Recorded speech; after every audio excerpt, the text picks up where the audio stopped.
Hello everyone, welcome to my YouTube channel Fix Pro School. आज इस video में हम एक डेड सेट रिपेयर करेंगे। मॉडल है सैमसंग A21s।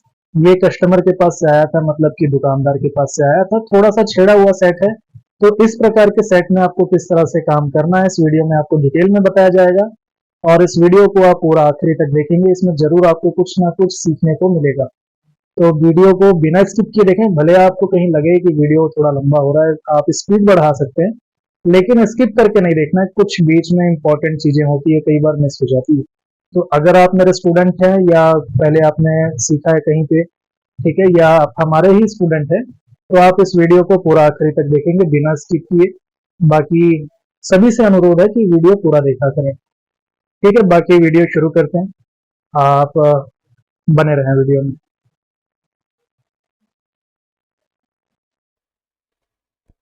ठीक है, तो शुरू करते हैं। ये हमारे पास फ़ोन है सैमसंग A21s, जो कि डेड कंडीशन में हमारे पास आया है रिपेयर होने के लिए। ठीक है, तो हमने थोड़ा बहुत ही चेक किया, इसमें थोड़ी लीकेज वगैरह की प्रॉब्लम हमको मिली है, लेकिन फिर भी आपको बताने के लिए हम शुरू करेंगे डायोड मोड में रख करके इसको कूल टेस्ट करके। जो प्रोसेस है वो मैं आपको बताऊंगा, क्योंकि ये वीडियो मैं अपने स्टूडेंट के लिए भी बनाता हूँ और आप सबके लिए भी एक प्रेजेंटेशन होता है। ठीक है, तो सबसे पहले डायोड मोड में रख करके आपको चेक करना होगा। मल्टीमीटर मैं इस पे इसलिए नहीं दिखा रहा हूँ क्योंकि मल्टीमीटर अगर मैं यहाँ पर कनेक्ट करूँगा तो डीसी जो है वो कनेक्ट नहीं हो पाएगा, ये प्रॉब्लम हमको होगी। ठीक है, तो यहाँ पर मैं अभी जो चेक कर रहा हूँ ये है फॉरवर्ड बायस। फॉरवर्ड बायस में कम से कम 1000 की रीडिंग या उससे ज़्यादा की रीडिंग आनी चाहिए, बट यहाँ पर 800 की रीडिंग आ रही है, तो लीकेज है, समझ आ रहा है। और रिवर्स बायस में 400 से ऊपर आना चाहिए, तो यहाँ 450 के आसपास की रीडिंग है, जो कि ठीक है। रिवर्स में ठीक है लेकिन फॉरवर्ड में ठीक नहीं है, और हमारे लिए जो वैलिड होता है फॉरवर्ड रीडिंग ही होता है, जो हमको चेक करना पड़ता है। तो इसके बाद में हम डीसी कनेक्ट करेंगे। डीसी मशीन कनेक्ट करने के बाद में अब हम यहाँ पे देखेंगे कि एम्पियर कंजप्शन, कितना एम्पियर कंजप्शन यहाँ पर होता है जब हम यहाँ पर डीसी कनेक्ट करेंगे। ये सेकेंडरी चेक यही है, प्राइमरी आपको मल्टीमीटर से ही करना है सब कुछ।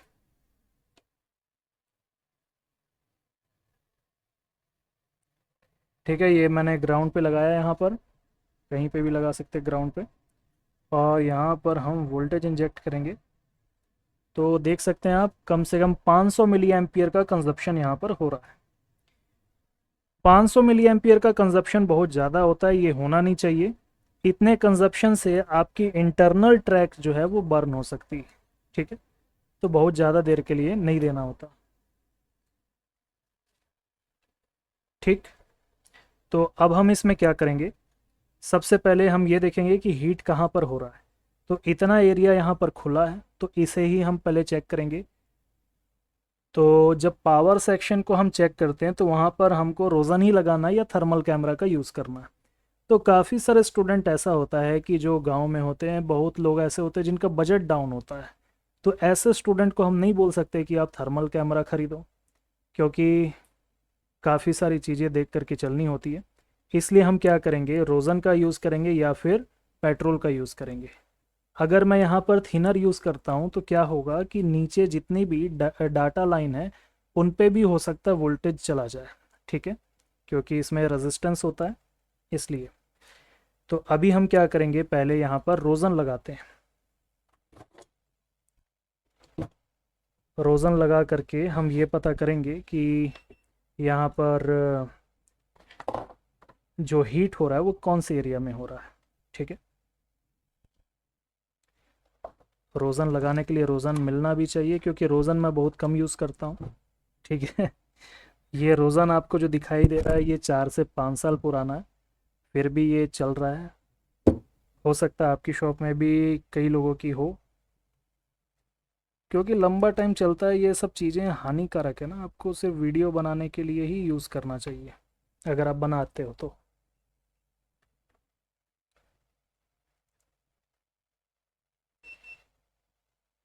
मेरे को तो ऐसा लगता है कि ये चीज़ बहुत ज़्यादा हानिकारक है, इसका यूज़ कम से कम होना चाहिए।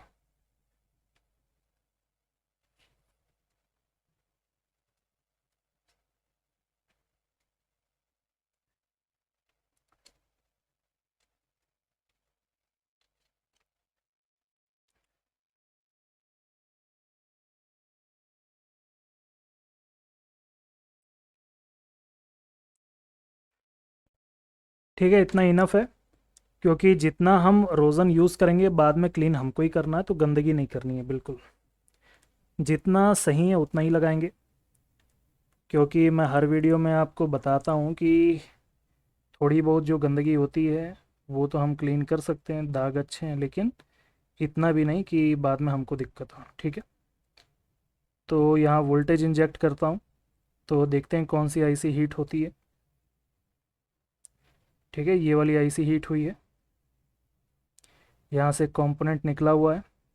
ये कौन सा कंपोनेंट है जो निकला हुआ है वो भी हमको देखना होगा, क्योंकि कस्टमर ने बोला था कि यहाँ पे शॉर्टिंग थी तो एक कंपोनेंट उसने रिमूव किया था, तो रिमूव हुआ तो एक ही कंपोनेंट दिखाई दे रहा है। यहाँ पर मैं थोड़ी शॉर्टिंग जो है वो चेक कर लेता हूँ है कि नहीं। ठीक है, इधर तो शॉर्ट बता रहा है और इस साइड रीडिंग आ रही है 400 के करीब, और दूसरे तरफ 1800। ठीक, ये लाइन ओके है। अभी हम क्या करेंगे कि स्कीमेटिक में जा करके पहले इस लाइन को वेरीफाई करेंगे।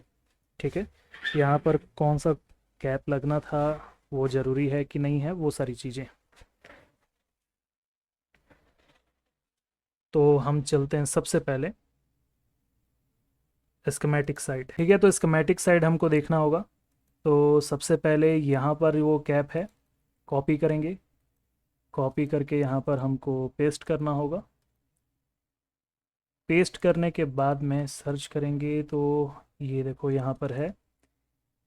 ये जो कैप होता है, इस टाइप के जो भी कैप आपको दिखाई देते हैं जो कि पैरेलल कनेक्टेड होते हैं आईसी से, इन कैप के निकल जाने से भी आपका फ़ोन डेड हो सकता है। इन कैप के शॉर्ट होने से परमानेंटली आपका फ़ोन डेड हो सकता है, जब तक ये शॉर्ट रहेगा तब तक। तो ये बहुत इंपॉर्टेंट कैप होते हैं, ये आईसी की इंटरनल हाउसकीपिंग वर्किंग के लिए होते हैं। तो ये कभी भी आपको ऐसे कोई कैप दिखाई दे जो कि आईसी से निकल के सिर्फ ग्राउंड पे जाता है और कहीं भी नहीं जाता, तो इस तरह के कैप को थोड़ा सा सीरियसली लेना है। अगर ये रिमूव है तो इसको लगाना है सेम वैल्यू और सेम वोल्टेज का। और अगर आपको सैमसंग के इस तरह के फ़ोन में नहीं मिलती वैल्यू, तो सेम वैल्यू नहीं मिलती तो मतलब यहाँ पर वैल्यू लिखी हुई और वोल्टेज लिखा हुआ नहीं मिलता, तो ऐसी कंडीशन में आपको सेम बोर्ड से उठाना है।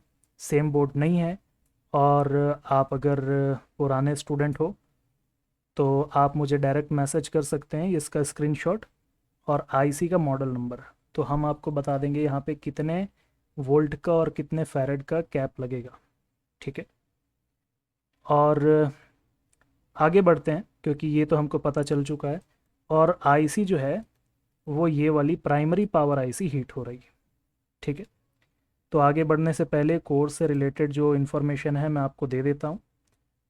अगर आप मोबाइल रिपेयर का कोर्स करना चाहते हैं तो 20 अक्टूबर से, और 20 अक्टूबर से क्लास शुरू होगी और एक होगी 25 अक्टूबर से। ये 2 बैच चलेगी।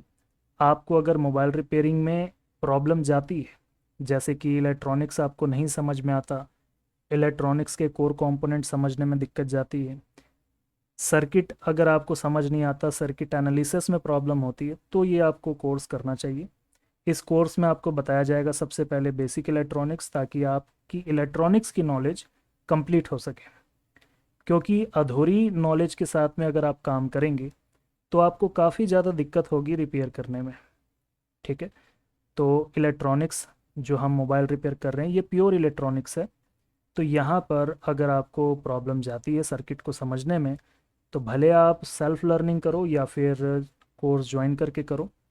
कोर्स की फ़ीस मात्र 2,000 रुपये है।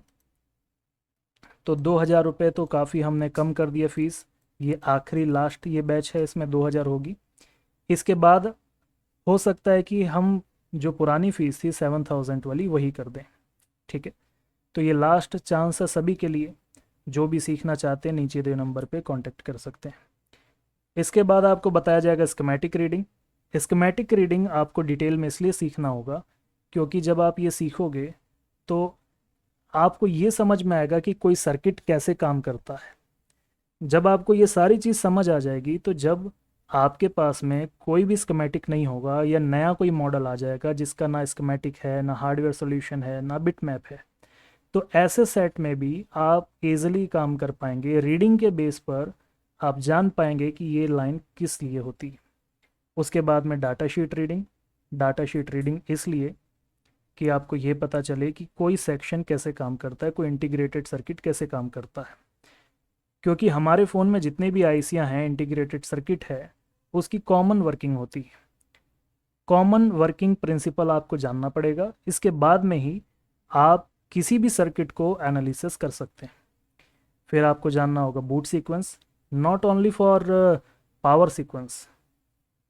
ये हमको इसलिए भी जानना है क्योंकि हम जो रिपेयर करते हैं, डिस्प्ले सेक्शन हो या ऑडियो सेक्शन हो, ठीक है, चार्जिंग सेक्शन हो, हर सेक्शन का अपना सीक्वेंस होता है। और जब फ़ोन ऑफ होता है, जब ऑफ मतलब कि स्विच ऑफ फ़ोन को हम ऑन करते हैं, तो उसको बोलते हैं बूटअप, मतलब बूटिंग प्रोसेस। बूटिंग प्रोसेस में जितने भी वोल्टेजेस होते हैं, इसको हम बोलते हैं पावर सीक्वेंस। ठीक है, तो ये भी आपको बताया जाएगा पूरे डिटेल में। Fault finding, multimeter, DC machine का 100% यूज़ आपको बताया जाएगा। ये काफ़ी इंट्रोडक्शन लंबा हो रहा है, अगर आप चाहें तो इसको स्किप कर सकते हैं। अगर आप ज्वाइन करना चाहते हैं तो इसको पूरा देखें, बट अगर आपको ज्वाइन नहीं करना तो आप इसको स्किप कर सकते हैं। एक एग्जाम्पल के तौर पे मैं आपको बताता हूँ, जैसे डेड मोबाइल के बारे में। डेड मोबाइल में सबसे पहले आपको बताया जाएगा इंट्रोडक्शन, बेसिक इंट्रोडक्शन। इसमें ये होगा कि डेड मोबाइल में कितनी कैटेगरीज होती है। फॉर एग्ज़ाम्पल, किसी भी डेड मोबाइल में देखेंगे आप तो 4 कैटेगरी में ये डेड होता है। पहला होता है लो बूटिंग, दूसरा होता है हाई बूटिंग, तीसरा होता है ऑटो एम्पियर कंजप्शन, और लास्ट होता है नो एम्पियर नो कंजप्शन। ठीक है, ये 4 कैटेगरी में फ़ोन डेड होते हैं। पहले ये आपको क्लियरली बताया जाएगा कि ये 4 कैटेगरी किस टाइप की होती है, रीडिंग कितने से कितने वगैरह। इसके बाद में टाइप्स ऑफ चिपसेट, कितने चिपसेट होते हैं, क्वालकॉम, एमटीके, स्पेक्ट्रम, एक्जीनोस, ठीक है, ये सब बताएंगे। उसके बाद में ऑल चिपसेट बूट सीक्वेंस, जितने भी चिपसेट हैं उन सभी के बूट सीक्वेंस कैसे काम करते हैं, कैसे बनाए जाते हैं, ये आपको सिखाया जाएगा, ताकि क्लास के बाद में आप कभी भी किसी प्रॉब्लम में फंसेंगे तो अपना खुद का बूट सीक्वेंस बना सकते हैं, भले ही कंपनी वो प्रोवाइड ना कराए, डाटा शीट ना प्रोवाइड कराए, तब भी थ्योरेटिकल और एक्सपेरिमेंटल बेस पे आपको जानना होगा। इसके बाद में schematic reading for dead mobile. Display section के लिए और चार्जिंग सेक्शन के लिए, किसी भी सेक्शन के लिए जब आप स्कीमेटिक रीड करते हो तो वो बहुत आसान होता है। आपको सिंपल एक वे मिलता है, रास्ता मिलता है कि यहाँ से यहाँ तक मुझे स्कीमेटिक रीड करना है। लेकिन डेड मोबाइल में आपको नहीं पता होता कि प्रॉब्लम कहाँ से होगी। तो डेड मोबाइल में जो स्कीमेटिक है, रीड करने का तरीका थोड़ा सा डिफरेंट होता है, वो आपको सीखना होगा। उसके बाद fault finding in dead mobile और ट्रबल शूटिंग। ट्रबल शूटिंग माने रिपेयर करने का आपको तरीका बताया जाएगा। तो ये सारी चीज़ें कोर्स में होंगी। अगर आप ज्वाइन करना चाहते हैं नीचे दिए नंबर पर संपर्क करें, सीट लिमिटेड है। ठीक है, तो वीडियो कंटिन्यू करते हैं, लेकिन कंटिन्यू करने से पहले, आगे बढ़ने से पहले एक और मैं बात आपको बोलना चाहता हूँ। अगर आप कोर्स ज्वाइन करना चाहते हो तो ही नीचे दिए नंबर पे आपको कांटेक्ट करना है, क्योंकि काफ़ी सारे स्टूडेंट सिर्फ कांटेक्ट करते हैं सिलेबस क्या है, टाइम टेबल क्या है, या फिर कॉल करेंगे तो पूछेंगे सिलेबस के बारे में, टाइम टेबल के बारे में। फ़ीस जब मैंने बता दिया कि 2000 है, उसके बाद में भी फ़ीस कितनी है, तो इसलिए फ़ीस मैंने आपको बता दिया कि 2000 है। और सिलेबस के बारे में आपको जानना है तो डिस्क्रिप्शन में आप चेक करेंगे, डिस्क्रिप्शन में टाइम टेबल, सिलेबस, डेट सब कुछ मैंने लिख के दे दिया है। और अगर आपको कोर्स ज्वाइन करना है तो ही आप कांटेक्ट करेंगे, और सिलेबस वगैरह के लिए ऑलरेडी मैं यहाँ पर दे चुका हूँ। ठीक है, क्योंकि सुबह भी क्लास चलती है, दोपहर में भी जो है क्लास चलती है 11 बजे से 3 बजे तक, उसके बाद 4 से 6 की क्लास चलती है। क्योंकि इस समय अगर आप कांटेक्ट करेंगे तो डिस्टर्ब होता है, बाकी आप समझ सकते हैं। ठीक है, तो नीचे दिए हुए नंबर पे आप संपर्क करेंगे, कांटेक्ट करेंगे ज्वाइनिंग के लिए। और अगर आपको क्लास की डिटेल चाहिए तो डिस्क्रिप्शन एक बार चेक कर लो, पूरी डिटेल है A to Z। आप कांटेक्ट करेंगे तो भी मैं वही डिटेल आपको दूंगा। ठीक है, तो शुरू करते हैं, आगे का कंटिन्यू करते हैं। तो यहाँ पर जो कैप है ये कौन सा कैप है, जो कि इसके हाउसकीपिंग डिपार्टमेंट को सपोर्ट करता है। ठीक है, और ये आईसी हीट हो रही है, तो ये आईसी हमको उठा के देखना होगा कि यहाँ का जो शॉर्टिंग है वो रिमूव होता है कि नहीं। तो सबसे पहले फिर हम ये आईसी को ही उठा करके देखते हैं। ठीक है, तो यहाँ पे इसको डिस्कनेक्ट कर लेते हैं थोड़ा।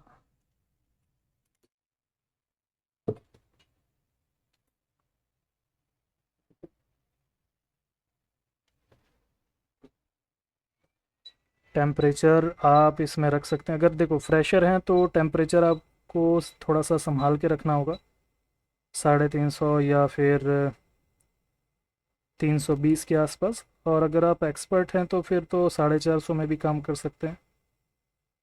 ठीक है,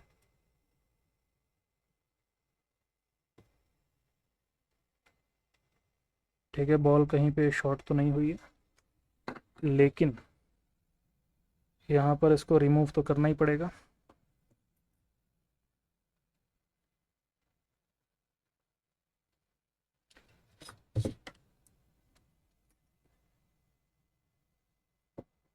तो डीसॉल्डरिंग हम कर देते हैं यहाँ पर।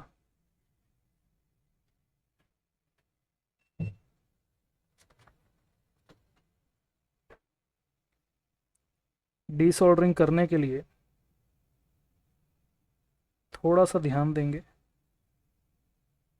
जो बड़े कंपोनेंट हैं उनको तो कोई दिक्कत नहीं होगी, लेकिन इस तरफ के जो छोटे कंपोनेंट है अगर आप उधर ज़्यादा हीट करेंगे और उसको ज़्यादा टच करेंगे तो फिर वो निकल सकता है। ठीक है, गर्म होने के कारण।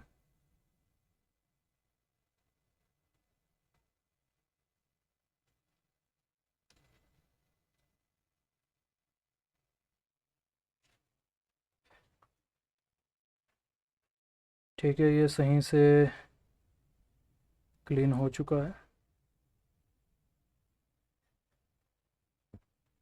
ओके, क्लीनिंग करने के लिए आप चाहो तो कॉटन यूज़ कर सकते हो या फिर ब्रश वगैरह, क्योंकि कॉटन हम इसलिए यूज़ करते हैं नॉर्मली डबल डेकर वगैरह में जब हम काम करते हैं तो जो भी डस्ट होता है वहाँ पर जो ग्लू होता है उसको रिमूव करने के लिए कॉटन से अच्छा कुछ भी नहीं है, क्योंकि कॉटन क्या होगा कि डस्ट को ये पकड़ लेता है।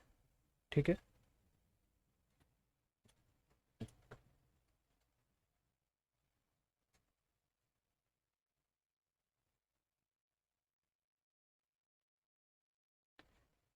कभी भी आप ब्लैक पेस्टेड पर काम करेंगे या वाइट पेस्टेड पर, ख़ास तौर पे ब्लैक पेस्ट पे काम करेंगे तो आपको पता चलेगा।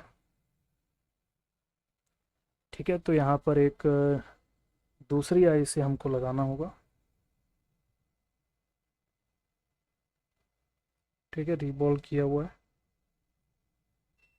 सिर्फ हमको यहाँ पे बैठाना है।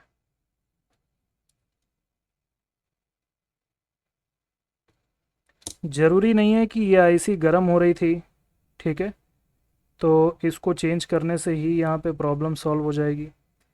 हाँ, एक चीज़ और आपको ध्यान देना है कि जब भी आप काम करेंगे और आईसी चेंज करेंगे तो आईसी चेंज करने से पहले और निकालने से पहले आपको ये चेक कर लेना है कि यहाँ आसपास कोई शॉर्टिंग तो नहीं है, ये कंपोनेंट अपनी जगह से हिला हुआ है। ठीक है, बीप मोड पे करते हैं, कोई कंपोनेंट शॉर्ट होगा तो उसको भी हम चेक कर लेंगे निकाल के। ठीक है, तो इस एरिया में तो मुझे कोई भी शॉर्टिंग नहीं मिली है, बाकी क्योंकि मैं इसमें ऑलरेडी यहाँ पर चेक किया था तो शॉर्टिंग मुझे एक्सटर्नली बाहर कहीं तो मिली नहीं।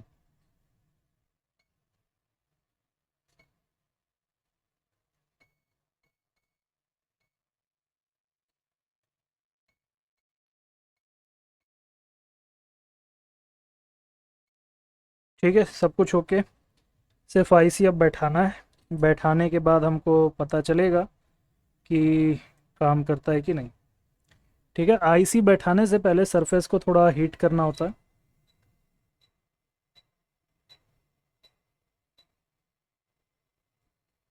सरफेस हीट होने के बाद में बस आप यहाँ पे आईसी रख देंगे।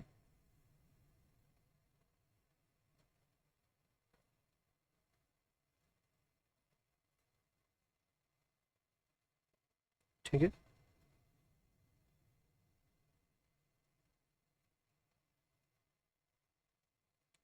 बहुत एक्यूरेट रखने की कोशिश करेंगे, लेकिन जैसा भी हो ये चलेगा, क्योंकि आप जब रिवॉल्व करेंगे, हीट करेंगे, तो ये वापस अपनी जगह पे आ जाएगा। लेकिन थोड़ा ध्यान देंगे तो सोल्डर की एक छोटी सी बॉल यहाँ पे आपको दिखाई देगी। ठीक है, ये नहीं होना चाहिए, क्योंकि ये आपके पूरे के पूरे काम को ख़राब कर देगा।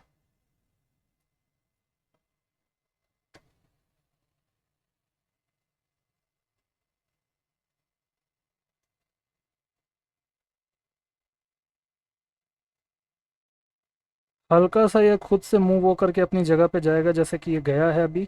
ठीक है, ये देख सकते हैं, अपने आप मूव होकर के अपनी जगह पे चला जाएगा और हर तरफ से फ्लक्स बाहर आने लगेगा। तो आप समझ जाएंगे कि ये रिवॉल्व हो चुका है। बट थोड़ा सा फ्लक्स कम था तो डालेंगे हम एक्स्ट्रा।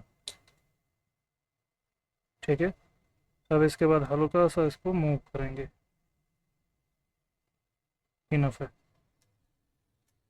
ये आईसी बैठ चुकी है। इसके बाद में हम एक बार देखेंगे वोल्टेज इंजेक्ट करके कि यहाँ पर वापस से ऑटो एम्पियर कंजप्शन होता है कि नहीं। उसके बाद हम चेक करते आगे की चीज़ें। ठीक है, इसको ठंडा होने देते। बाकी आपकी रिक्वायरमेंट क्या है रिपेयर से रिलेटेड, मैंने जो टॉपिक आपको बताया है, जो सिलेबस बताया है मैंने, जो क्लास का टॉपिक है, ये ऐसा टॉपिक है जो आप सेल्फ लर्निंग भी कर सकते हैं। लेकिन सेल्फ लर्निंग करने के लिए आपको समय देना पड़ेगा, एक्सपेरिमेंट करने होंगे। और अगर आपका ऑफलाइन कहीं पे जाने का प्लान है और आप काफ़ी टाइम से रिपेयर करते हो, तो मेरी आपको एक एडवाइस है कि ऑफलाइन जाने से पहले कम से कम 4 से 5 हज़ार रुपये खर्च करके थोड़ा बहुत आप एक्सपेरिमेंट ही करो। काफ़ी कुछ आपको सीखने को मिलेगा, क्योंकि हम क्या करते हैं कि एक्सपेरिमेंट नहीं करते, खुद को समय नहीं देते। सेल्फ लर्निंग के लिए समय देना बहुत ज़्यादा ज़रूरी है। आप अगर ज्वाइन करोगे भी कहीं पे कोर्स, ठीक है, कोर्स ज्वाइन करने के बाद में आपको वहाँ पर क्या मिलेगा जा करके, या ऑनलाइन भी आप कोर्स करोगे तो क्या मिलेगा, आपको एक गाइडलाइन मिलेगी कि आपको ये काम करना है, इस तरह से काम करना है, कोई सर्किट कैसे काम करता है एक्सप्लेन किया जाएगा। लेकिन प्रैक्टिस तो आपको ही करनी है ना। तो आप अपने शॉप में रह करके सीखो, ऑनलाइन सीखो या सेल्फ लर्निंग करो, करना तो आपको ही पड़ेगा। ऑनलाइन कोर्स का बेनिफिट ये होता है कि आप अपनी शॉप बंद नहीं करते, शॉप में रह करके ही सीखते हैं। ठीक है, तो ज़्यादा अच्छा है कि आप अपने शॉप में रह करके ऑनलाइन सीखें। अगर आपको आईसी रिबॉलिंग करना आता है, थोड़ी बहुत फॉल्ट फाइंडिंग आती है तो।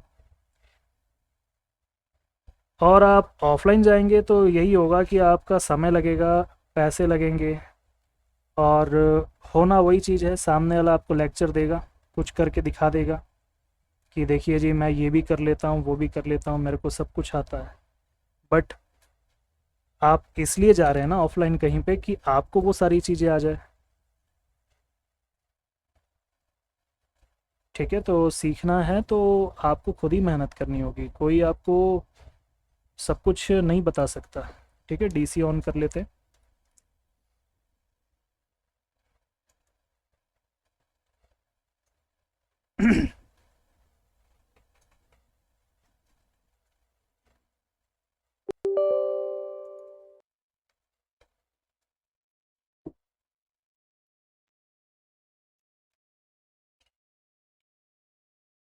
ये डीसी मशीन जो है काम करने के लिए अच्छी है, लेकिन प्रेजेंटेशन के लिए बिल्कुल बेकार मशीन है,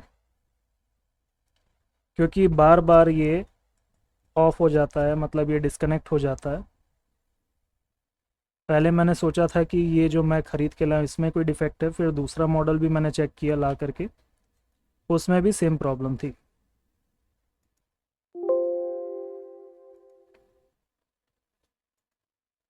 अगर आप इसको दिन में 30 बार भी आप अपडेट करोगे तो भी ये बाद में फिर से आपसे अपडेट मांगेगा।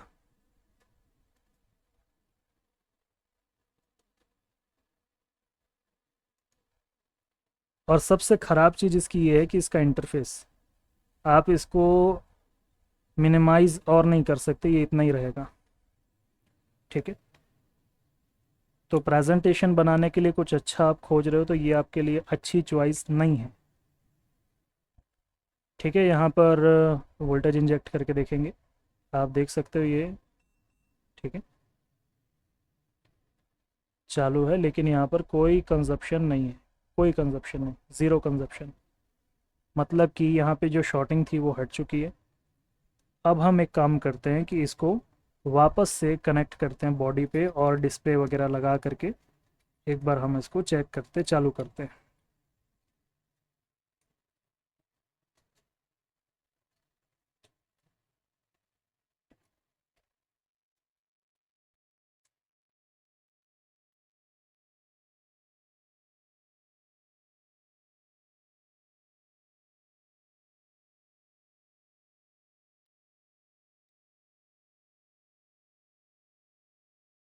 बैटरी का परसेंट वोल्टेज हम चेक कर लेते हैं।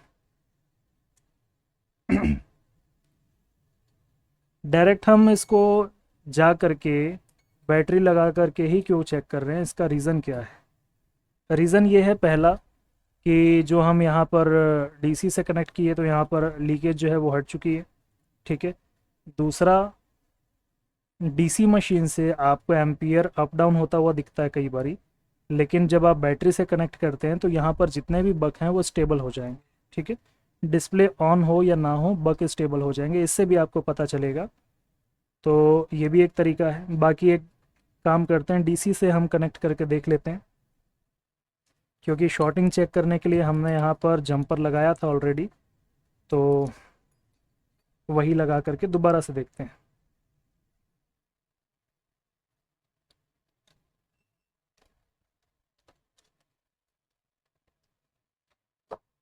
कभी भी आप ये सोचेंगे कि कोई भी वीडियो देख करके, प्रेजेंटेशन देख करके कि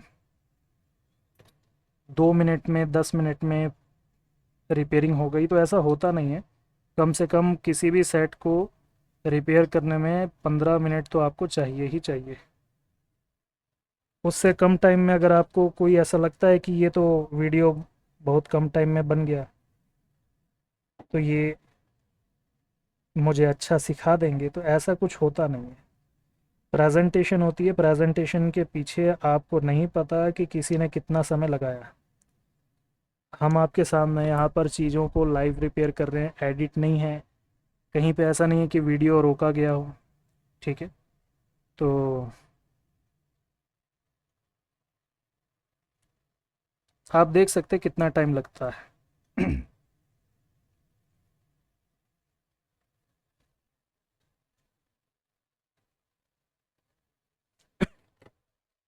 ठीक है, इसको डीसी से कनेक्ट कर लेते हैं।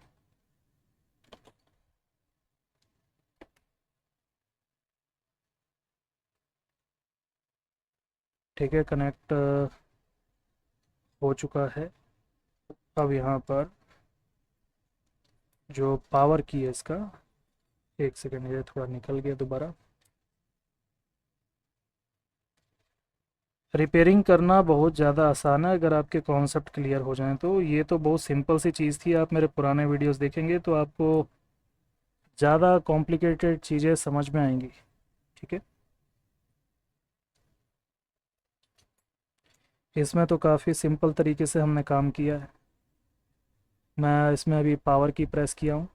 ठीक है, कंजप्शन कितना हुआ, 4 4 मिली एम्पियर का। एक बार इसको हम कनेक्ट करते हैं यहाँ पर,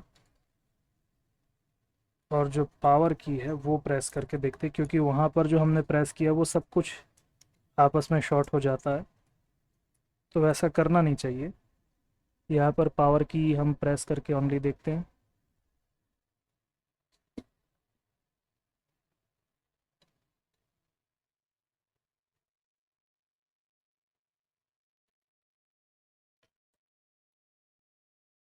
ठीक है, पावर की प्रेस करेंगे तो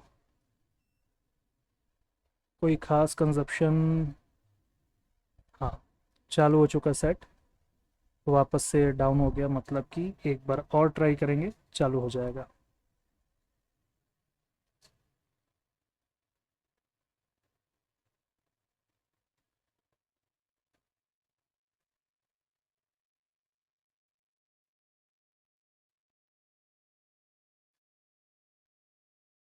ठीक है, ये चालू हो चुका है, बाकी डिस्प्ले आना चाहिए।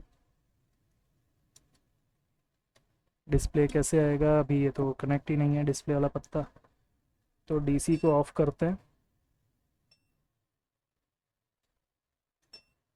ऑफ़ करने के बाद में एक बार कनेक्ट कर लेते हैं। ठीक है, अभी कनेक्ट करने के बाद एक बार पावर की प्रेस करेंगे दोबारा, डीसी चालू करके पावर की फिर से प्रेस करेंगे और देखेंगे कि अभी डिस्प्ले आता है कि नहीं, या फिर रीस्टार्टिंग कंडीशन में तो नहीं है। सारी चीज़ हमको चेक करना होगा। ठीक है, तो यहाँ पर आप देख सकते हो सैमसंग गैलेक्सी आ चुका है।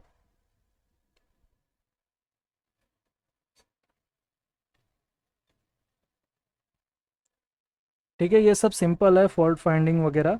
आईसी हीट हो रही है, नॉर्मल सी बात है, आईसी हीट हो रही है तो उसको चेंज करना है, चेंज करके देखना ही पड़ेगा। आसपास की जो शॉर्टिंग है वो सब आपको देखना ही होगा। ठीक है, कहीं पे कोई हीट ना हो फिर भी कहीं पे लीकेज की प्रॉब्लम हो, ये थोड़ा कॉम्प्लिकेट होता है, इसको सीखना पड़ता है। ठीक है, बाकी सर्किट वगैरह की जो भी आपको नॉलेज आपको चाहिए वो आपको क्लास में 100% मिलेगी। ठीक है, फ़ोन चालू हो चुका है, हो चुका है कि नहीं एक बार और देखते हैं, क्योंकि चालू मैं इसलिए करके दिखाना चाहता हूँ कहीं ये ना हो कि रीस्टार्टिंग कंडीशन में हो और कोई ये बोले कि फ़ोन तो आपने चालू किया लेकिन 100% नहीं हुआ, ऐसा कुछ।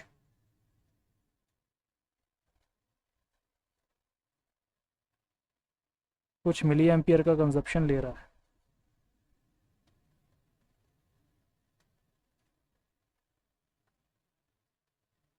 ठीक है, ये फ़ोन चालू हो चुका है, इसको आप देख सकते हैं, शायद दिखाई दे रहा होगा।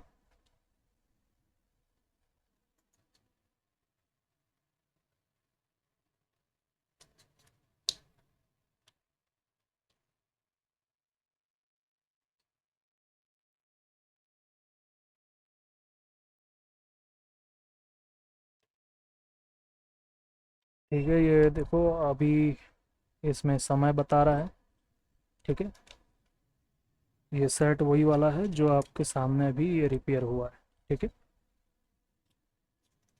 ये देख सकते हो।